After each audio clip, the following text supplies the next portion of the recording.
हार आदि वितरित किया गया, मेहंदी आदि का वितरण किया गया।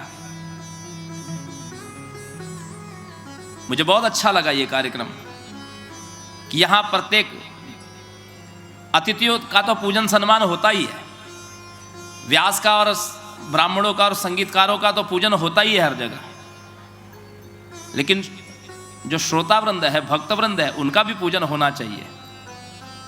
ये कदाचित ये पहला उपक्रम ऐसा था। सचिन जी को इसकी बधाई दूंगा मैं, बहन प्रणोती धवड़ को भी बधाई दूंगा कि जिन्होंने ऐसा उपक्रम किया कि यहां प्रत्येक का पूजन हो गया। यहां जितनी स्त्रियां आई थी सबका पूजन हो गया, उनको श्रृंगार सामग्री वितरित की गई। यह पहला ऐसा उपक्रम था।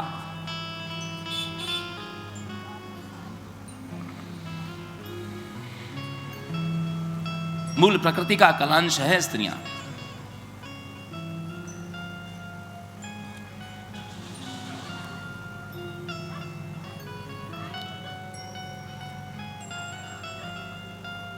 मूल प्रकृति का दूसरा अंश है, तीसरा अंश है गंगा। तुलसी का वर्णन आपने श्रवण किया ही कल। गंगा चतुर्थ अंश है। भगवती गंगा का प्रादुर्भाव गोलोक में हुआ माताओं सज्जनों। गोलोक में भगवान श्री कृष्ण और श्री राधिका जी दिव्य सिंहासन पर विराजमान थे और गोलोक में भगवती राधिका जी का प्राकट्योत्सव मनाया जा रहा था। कार्तिक पूर्णिमा का अवसर था और कार्तिक पूर्णिमा के अवसर पर श्री राधिका जी का प्राकट्योत्सव मनाया जा रहा था।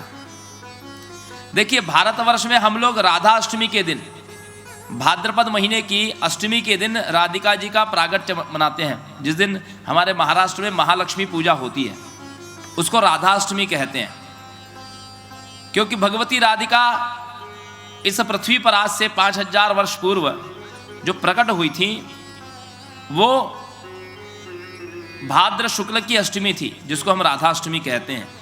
इसलिए पृथ्वी पर उनका उस दिन जन्म महोत्सव मनाया जाता है। लेकिन गोलोक में उनका प्रादुर्भाव कार्तिक पूर्णिमा के अवसर पर हुआ था, इसलिए कार्तिक पूर्णिमा के अवसर पर उनका महोत्सव मनाया जा रहा था। तीन ऐसे अवसर आते हैं जिसमें राधिका जी का महोत्सव मनाया जाता है। पहला तो राधाष्टमी भाद्र शुक्ल अष्टमी, दूसरा कोजागिरी आश्विन शुक्ल पूर्णिमा और तीसरा कार्तिक पूर्णिमा। मां सरस्वती सुंदर पदगान कर रही थी श्री राधा और कृष्ण के संदर्भ में।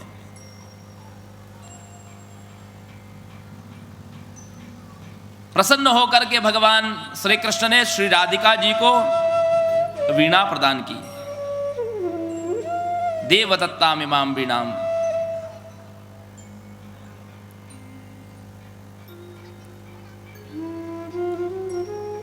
और श्री राधिका जी ने प्रसन्न होकर के स्फटिक माला श्री सरस्वती जी को प्रदान की।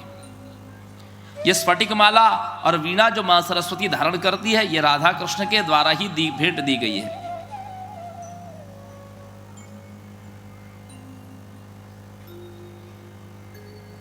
ब्रह्मा जी ने भगवान के चरणों में निवेदन किया।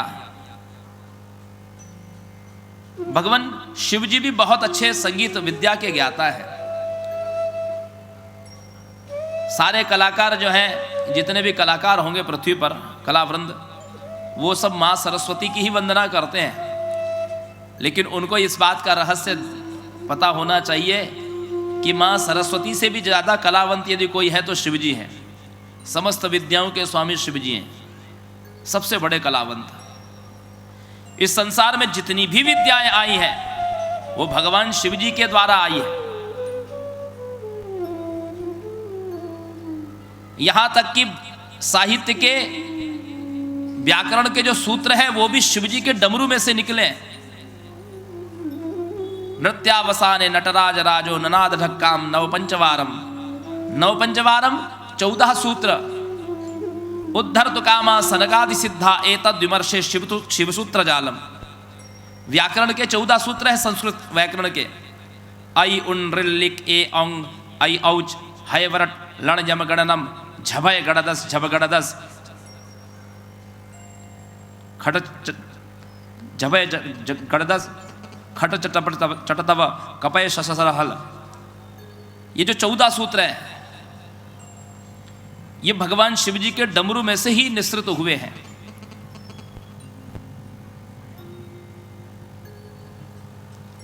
विद्याओं के स्वामी भगवान शिव जी। तो जब शिव जी ने राधा कृष्ण के संदर्भ में पदगान आरंभ किया, माताओं सज्जनों सबकी समाधि लग गई। ब्रह्मा, विष्णु, लक्ष्मी जी, मां सरस्वती, सबकी समाधि लग गई। इतना सुंदर शिव जी ने पदगान किया। यहां तक कि श्री राधा कृष्ण भी भाव विभोर हो गए।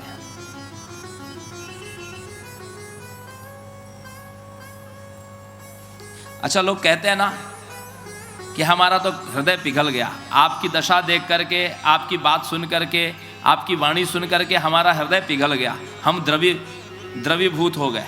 लोग कहते हैं, होते नहीं है। लोग कहते हैं हम तो डूबी, आपका सुन के डूब गए।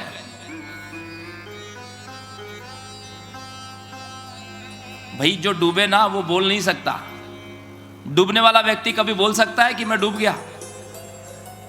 अरे कहां से बोल रहे हो आप? मुख से बोल रहे हो। यदि डूब गए होते तो आपके मुख से आवाज ही नहीं आती। ठीक उसी प्रकार श्री राधा कृष्ण द्रवीभूत हो गए। जब शिव जी का पदगान समाप्त हुआ माताओं सज्जनों, तो जब लोगों ने आंखें खोल करके देखी तो क्या देखते हैं कि वहां पर सिंहासन पर, आसन पर राधा कृष्ण है ही नहीं। वहां पर जल बिखरा पड़ा है, उस सिंहासन पर जल राशि पड़ी हुई है। राधा कृष्ण के अंतर्ध्यान होने से सारे लोग व्याकुल हो गए। राधा कृष्ण की सौंदर्य निधि आंखों से पी करके अपने जीवन को जीवित रखने वाले देवता क्या भोजन करते हैं? नहीं। शिव जी, ब्रह्मा जी, सरस्वती, क्या ये भोजन से इनका जीवन चलता है? नहीं। इनकी आत्मा का रस क्या है जिसके द्वारा ये जीवन प्राप्त करते हैं? बोले भगवत दर्शन। ये आंखों से पीते हैं। जीवन कैसा चलता है? बोले आंखों से भगवान की रूप माधुरी को पान करते हैं, तब ये जीवित रहते हैं। आप तो मंदिर में दर्शन करने जाते हैं, 10-5 सेकंड तक दर्शन करते हैं, 1-2 स्तुति जो आती है वो बोलते हैं भगवान के सामने, फिर वहीं कोई इष्ट मित्र मिल गया तो उससे इधर उधर का हाल समाचार लेते हैं। और पंडित जी जो प्रसाद देते हैं, केला, संतरा, मौसम्बी आदि, लड्डू, पेड़े आदि देते हैं, आप उसको खाते हैं और मंदिर में भंडारा हो रहा है, उससे आपकी तृप्ति होती है। आपका अन्नमय कोश है ना, इसलिए आपका शरीर में अन्नमय कोश है, आपको भोजन से तृप्ति होती है। लेकिन देवताओं के शरीर में अन्नमय कोश नहीं होता, प्राणमय कोश भी नहीं होता, मनोमय कोश भी नहीं होता। उनके शरीर में 2 ही कोश होते हैं, एक विज्ञानमय कोश और एक आनंदमय कोश। शरीर में क्या है? 2 ही कोश है, एक आनंदमय कोश और एक विज्ञानमय कोश। तो आनंदमय कोश को आनंद चाहिए, जैसे आपका प्राणमय कोश है उसको अन्न चाहिए। आपका अन्नमय कोश जो है शरीर का, ये जो स्थूल शरीर, इसको भोजन का रस चाहिए, उससे उसको न्यूट्रिएंट्स मिलेंगे। आपको डिफिशियंसी हो जाती है, कोई व्यक्ति डिप्रेशन में चला गया, डॉक्टर बोलता है विटामिन B12 की कमी है।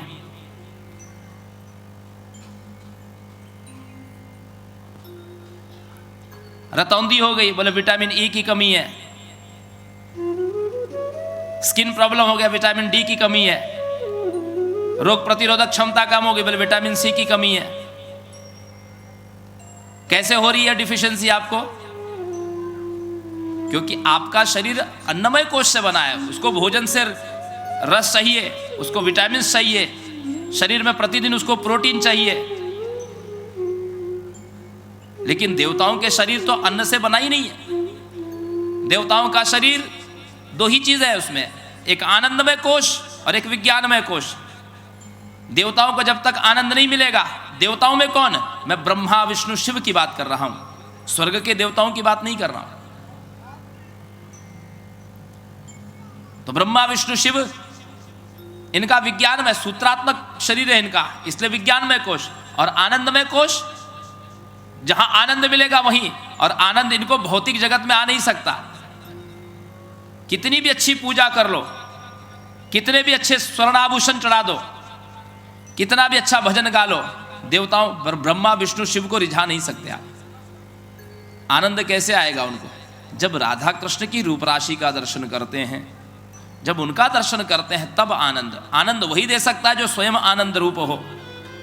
सच्चिदानंद रूपाय विश्वोत्पत्त्यादि हेतवे तापत्रय विनाशाय श्री कृष्णाय वयम नुमः। जो स्वयं सच्चिदानंद घन हो वही किसी को आनंद दे सकता है। इसीलिए राधा कृष्ण के अंतर्हित होते ही ब्रह्मा विष्णु शिव, मां सरस्वती, लक्ष्मी, शिवानी, ये लोग माना कि दुर्बल हो गए, विह्वल हो गए, शोक विह्वल हो गए। आंखों के सामने से रूप राशि अंतर्हित हो गई।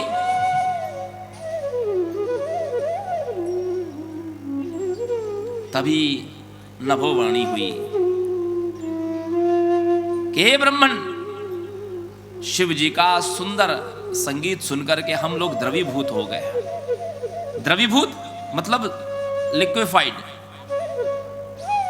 जल राशि हो जाना। ये जो जल राशि जो सिंहासन पर निस्तृत है, निस्तारित है, ये हम स्वयं, हम दोनों का ही रूप है। और जो ही ब्रह्मा जी ने सुना, झटपट ब्रह्मा जी ने उस जल राशि को समेट लिया, अपने कमंडलू में धारण कर लिया, कमंडलू में धारण कर लिया। यह राधा कृष्ण का द्रवीभूत रूप था। यथा सरित्सो प्रवरा गंगा, नदियों में अनेक नदियां हैं। यमुना तो साक्षात गोलोक से आई है, यमुना तो साक्षात गोलोक से आई है। विरजा नदी जो गोलोक में विरजा नदी है, वही भारत में यमुना जी है।